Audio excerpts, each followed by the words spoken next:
German Chancellor Olaf Scholz met with French President Emmanuel Macron in Paris this week amid their inability to find common ground on a range of topics, but it was all smiles. Paris doesn't like that Berlin is handing out cash to German businesses suffering from sanctions-induced energy costs, which risks tilting the playing field in Germany's favor within the bloc's common economic market. Scholz has advocated for EU enlargement, while Macron prefers to seat aspiring members at his newly created EU political community kiddie table.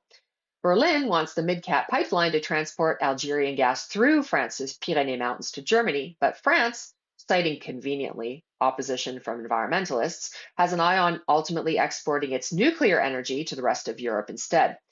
Macron, who dreams of an independent European defense, also isn't thrilled with Germany's complacency in subjugating its defense policy to Washington. But here's how they present all of these disputes in public.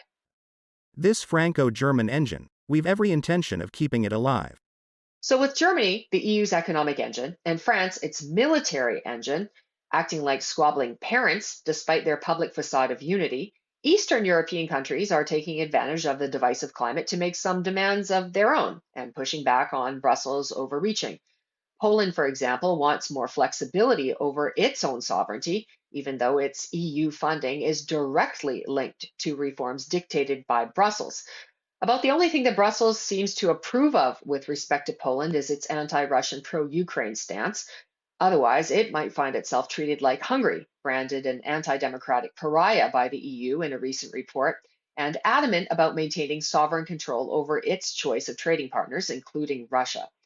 Adding fuel to the fire of these internal feuds are problems in externally anchoring the bloc's economy to trading partners in the wake of its own self-harming anti-Russian sanctions. And that's an economy that's certainly ailing right now. The EU's neocolonial attitude towards Africa is coming back to haunt it as the world and Africa open up to other trade options in the East. Comments like this, though, from the bloc's chief diplomat certainly don't help matters. Europe is a garden. We have built a garden. Everything works. It's the best combination of political freedom, economic prosperity, and social cohesion that the humankind has been able to build. The rest of the world, most of the rest of the world, is the jungle. And the jungle could invade the garden.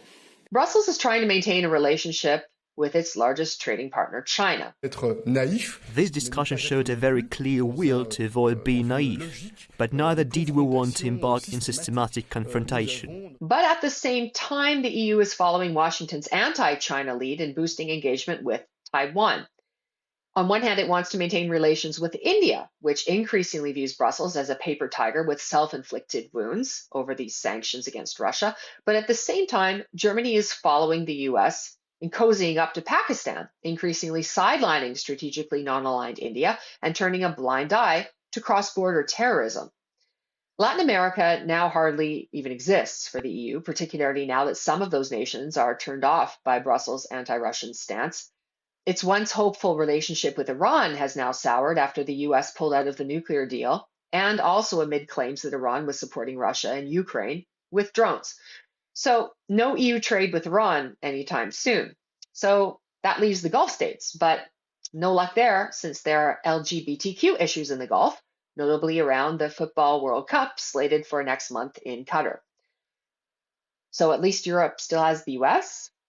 The EU's BFF seems only too happy to keep cheering on Brussels, flexing in the mirror and for the cameras, all while selling it gas at 2 to 4 times the domestic price.